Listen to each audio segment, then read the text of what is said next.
They have one more video me have to play, and after this a video, brother, we're gonna light up. We get light up. Serious thing. Serious thing. Agencies that have, reached out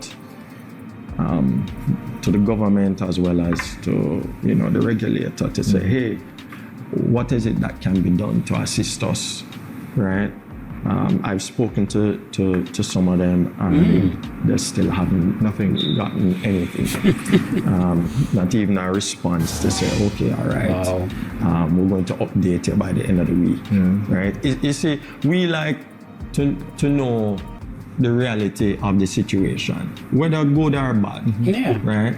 Just tell us, okay, you're not going to get any sort of assistance or any funding, or yes, there is a system in place or for us to benefit from. But as a ganja farmer, we've always had to, find our own way.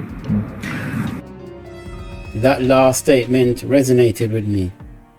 The man said, and I quote, "As a ganja farmer, we've always had to find our own way." The Jamaican government on a waste man, brother. On a waste man. Bruh. Man, I'm speechless. The government is not helping them in terms of, giving them some form of assistance. And I suspected that, that was one of the things. The Jamaican government on a waste man, brother. I'm sorry. Are you serious? How can you have the government not wanting to back the marijuana industry in Jamaica? They've set up bureaus, they've set up standards. You have the CLA, the licensing authority. You have the best product in the world at the highest quality, with some of the best farmers with the expertise and skills to grow and, produce the thing. And yet still the government just sit back and fold them arms like, boy, we'll get to you and we'll get to you. There's no urgency and any passion in developing the market. You know what they're waiting on? They're waiting on them same foreign investors to come in and invest in the market and create the market for them, and then them stretch out them hand and beg for some crumbs. Bruh. No vision, no creativity. And it just makes me wonder how some of these people who can graduate from universities, some of the best universities in the world, with some of the highest education that money can buy, PhDs, masters, whatever, and yet still it's just more of the same. They have no creativity. It's like them just graduate done. At this stage, I just think people who graduate with PhDs and masters, they're just very good at memorizing a textbook and going to the exam room and pass the exam. That's it. You understand? At some point, you have to use critical thinking and analysis to produce something new or to improve on something that's already existing. So it's just sad to me that the Jamaican government is just lacking, and Maurice is not going to sit up there and say the way he really wants to say it. And Jovan Johnson is not going to either, because he represents the Jamaica Gleaner, and I understand that.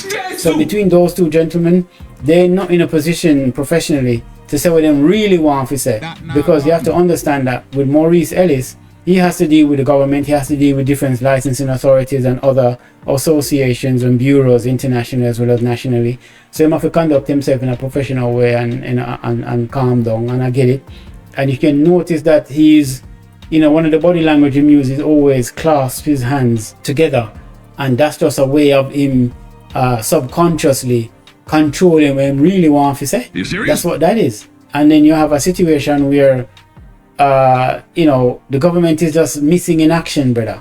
And then you have the banking system who, they're not trying to help either. It's just crazy, or they're missing in action.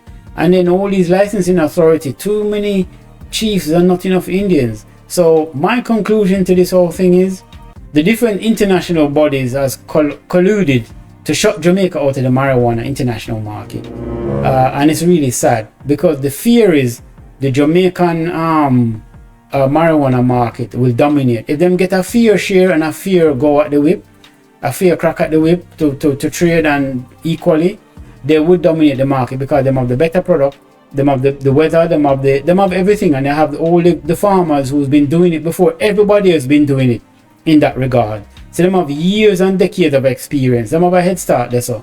And I suspected back then that it was going to be a situation where the powers that be, the international bodies, was going to shut Jamaica out of the international market, and they're gonna hide behind regulations and rules and authority and licensing and this and that and all these different criteria and hurdles that Jamaican farmers and industries have to jump through in order to trade on the open market internationally.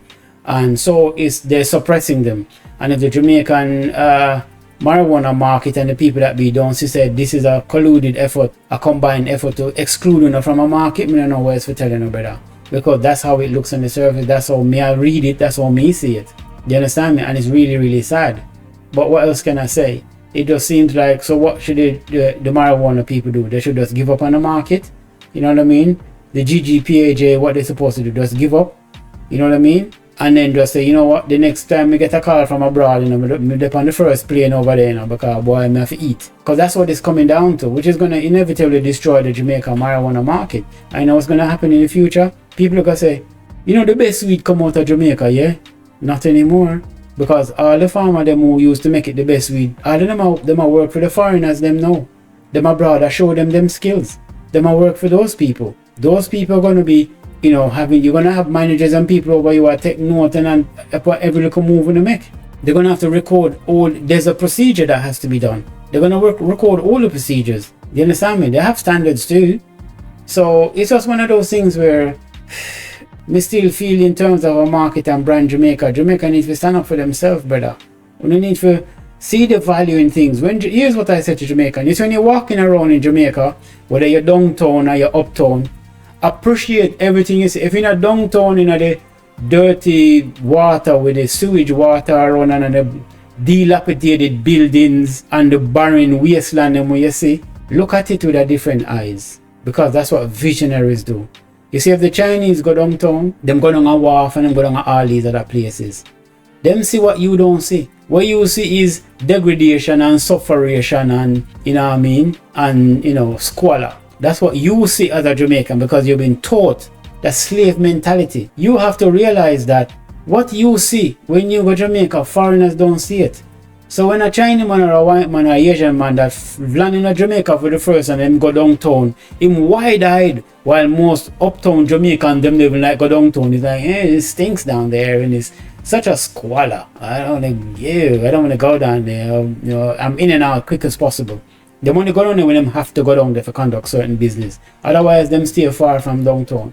But you see, if you notice, the foreigner them pack up downtown. You know why? Because them see organic food. They see natural resources and elements all around them. You understand me? Them thinking, you know, say, if we clear out that area, we can build up some plaza. You know, say, if we clear out that area over there, so we can build up some business centers. You know, say, if that piece of barren land over there, so by the seaside, with concrete off, and it just barren and appear junk out there, and nothing go on over there, so not even the madman them a walk over there, so the foreigner them don't see that. Them say beachfront properties, brother, with penthouses. That's what them say. Them say high price places. That's what you have to understand. Look at Dubai. Dubai was nothing but sand and desert, you know. And if Jamaica was a desert, it would have remained a desert until the foreigner them come and turn it into another Dubai. Because when you don't have the vision, when you go into the lane and the square and you see the zinc house them and the whatever, you need to see the vision and say, hold on a minute, what's in this area? What is near to this area?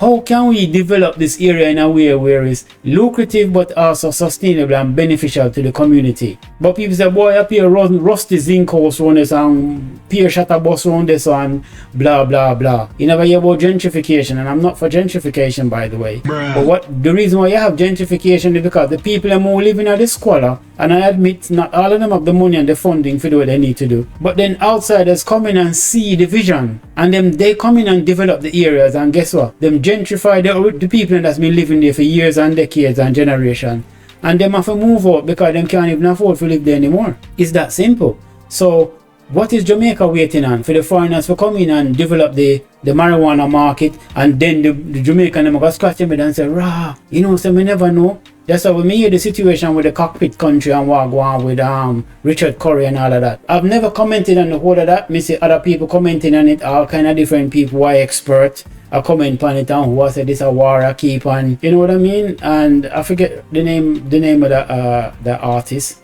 I forgot her name. she's always speaking on the, cockpit country and Richard Curry and Buju Banton and all of that. And she do make some valid points. I'm not going to knock her. I can't remember her name off the top of my head. But at the end of the day, what I'm saying is, to a certain degree, I understand what Richard Curry is doing, because people don't seem to realize that Richard Curry is a very educated person. He's a very educated man, okay? He's educated in the field of accounting and finance. So don't get it twisted. You got to research Richard Curry. And there's somebody grew up in a bush and a type put bush in him here and a wrap green scarf or whatever scarf on him neck. And you see him have a hand on him neck and him a blow it and him a blow the obeng or whatever it is. He's very well educated, university educated, abroad and home, yeah? So let's not get it twisted. So he understands the commercial benefits of the cockpit country. He see the vision.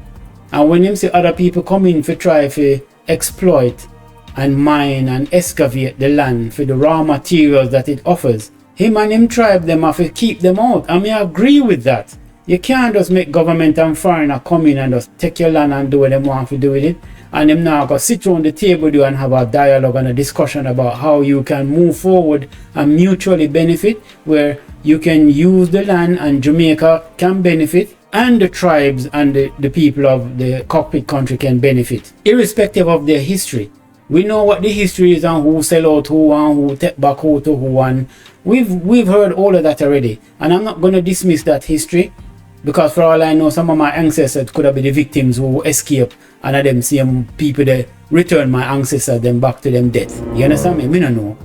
Many of us don't know. But what I'm saying is, at the end of the day, we need to heal. And in order for people to heal and move forward as a unity, you have to learn to look in the eyes of the person that looks like you, speak like you, walk and talk like you, and say, you know what, a lot of tragedy is done, and both sides need to come to the table and say, okay, how can we fix it, and how can we move forward as a unit? Yeah, that's how you fix it.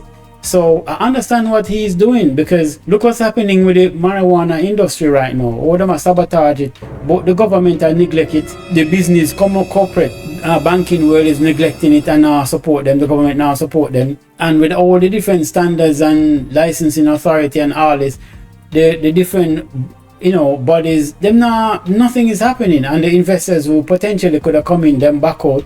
So somebody hears something. Somebody is being scared off. There's something sinister going on. I can't put my finger on it, but I feel it.